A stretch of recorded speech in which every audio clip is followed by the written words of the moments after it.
BTCनि राजखान्थियाव बारा एसे गुलाय गुजाय बारदों बर' गोजा जेरै नोंथाङाबो दिनै BTCआव BJP आरो UPPनि जथाय मोनसे सरकाराव दिनै मिनिस्टार महरै जादों गिबि मन्थ्रिया बुङो बेलेग BTCनि माखासे EMफोरा बेलेग BTC इलेक्सन 2025 को लानानै बुंनायाथ' 25 नि इलेक्सननिसो बाथ्रा दा बे खुनु गुलाय गुजाय गैया खारन नोङो नर्मेलि अल इन्डियायावनो स्टेट आरो सेन्ट्रेल लेभेलाव एलायन्सआव थाब्लाबो पन्चायत इलेक्सन एबा काउन्सिल इलेक्सनखौ नर्मेलि खुनु राजनैतिक दला एलायन्स जानानै गेलेया दा जों थांनाय बारावबो 2020 मायथाइयावबो एलायन्सआव गेलेखायाखै आरो खिन्थु मोनसे स्पिरिटखौ मेनटेन खालामनाय जादों जे जाय जेसेबांखि देरहाया जयैनो गभर्नमेन्ट दाहैगोन एबारबो बे एखे फर्मुलायावनो फैगोन आरो दिनैनि दिनाव UPPनिफ्राय बांसिन देरहानो हानाय क्षमताथ' BPFआव गैखायानो दा सोरबा रायजो दलाथ' बेवहाय स्टेडि गैया कंग्रेसआबो अबस्था गैया आल्टिमेटलि UPPजोंनो ज' जानानै गभर्नमेन्ट दानांगोन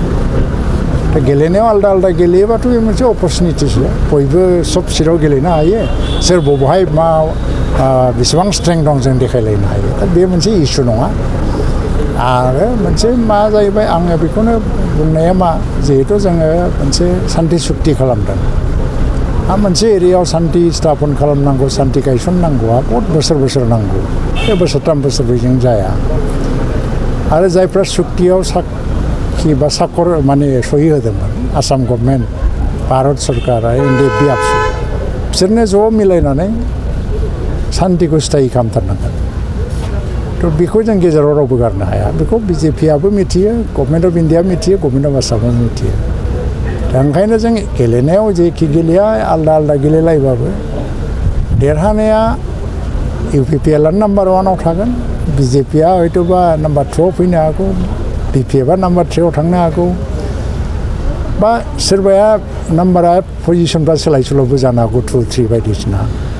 खिन्थु UPPजोंनो एलायन्सआव थानानै गभर्नमेन्ट सालायनानै एकर्डखौबो इमप्लिमेन्ट खालामनांगोन अब्लासोनो बाहाय पिसखौ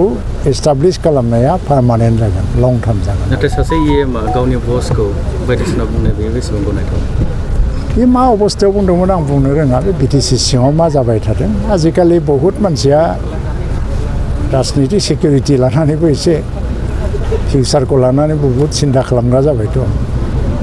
आं सानो बे गिदिर इस्यु नङा बेराफारसे जितु दुलाराय बर' फरायसा आफादनि जे आफादगिरि दिपेन बर' बिथाङा रिजनेल जितु पार्टि मोननैखौबो जथाय जानांगौ होननानै मोनसे खावलायदों बेथ' मोजां बाथ्रा मोनसे माहारियारि आफाद हिसाबै बेखौ बयखौबो ज' जानो खावलायनाया मोजां खिन्थु ज' जानायनि